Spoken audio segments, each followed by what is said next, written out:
खेल्नेलाई पो रोक्ला बल समाउनेलाई कहाँबाट रोक्छ हेलमेटले हेलमेट लाउँछ नि त त्यहाँ हेलमेट लगाएर किपरले लगाएर अरूले बल आयो भने च्याप क्याच गर्नु परेन टाउका गयो भने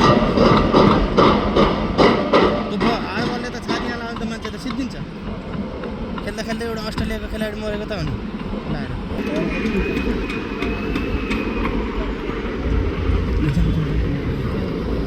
यो ग्राउन्डमा प्याराफिटको निर्माण धमाधम भइरहेको छ प्याराफिटको लागि चाहिँ यो फाउन्डेसन बनाउने जग हाल्ने पाइल राख्ने कामहरू चाहिँ द्रुत गतिमा भइरहेको छ दुवै साइडतिरको प्याराफिटको काम अहिले दुवै साइडमा धमाधम चलिरहेको छ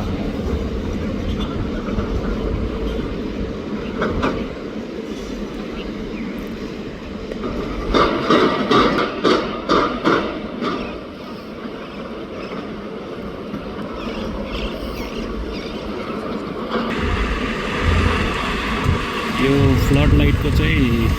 दुईवटा पिलरको 9-9वटै पाइलहरू अर्थात् 18वटा पाइल राखिसकेको छ भने यो तेस्रो फ्लड लाइटको चाहिँ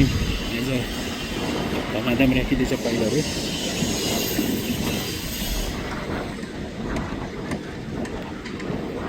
यो पाइलहरू चाहिँ 18 मिटर गहिरो छ प्रत्येक पाइल निकै बलियो निर्माण भइरहेको छ भव्य निर्माण भइरहेको छ फटाफट पनि भइरहेको छ आशा छ सबै नै सकिनेछ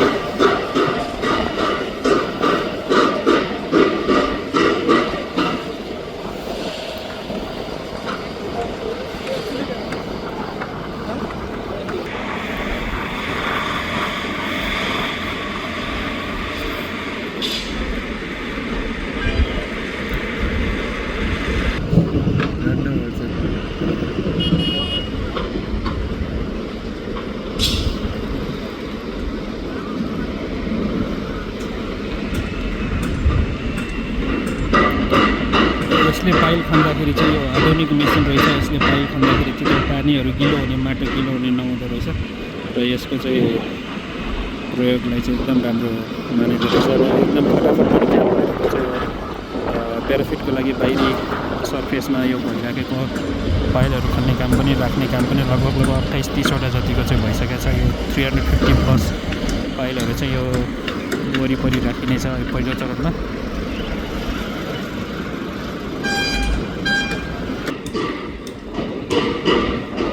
यही रेसियोमा भने त्यो ग्राउन्डमा पक्कै पनि हामीले भनेकै समयमा चाहिँ यो पहिलो चरण काम सकेको देख्न पाउनेछौँ र आउँदो आर्थिक वर्षहरू चाहिँ सुरु हुनेवाला छ त्यो सँगै चाहिँ हाम्रो दोस्रो चरणको काम पनि देख्ने सम्भावना चाहिँ बढेर गएको छ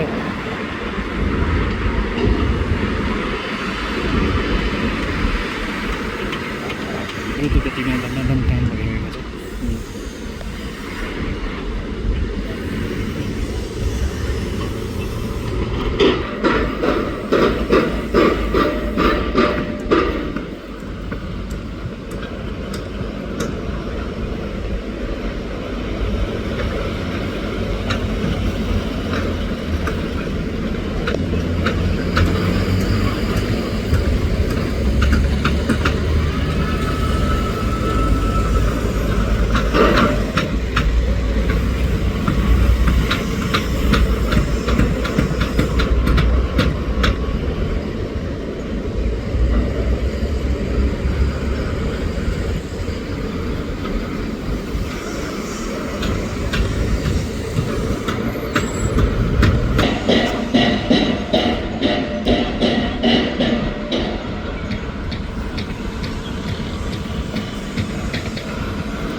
फ्लड लाइटको तेस्रो पिलर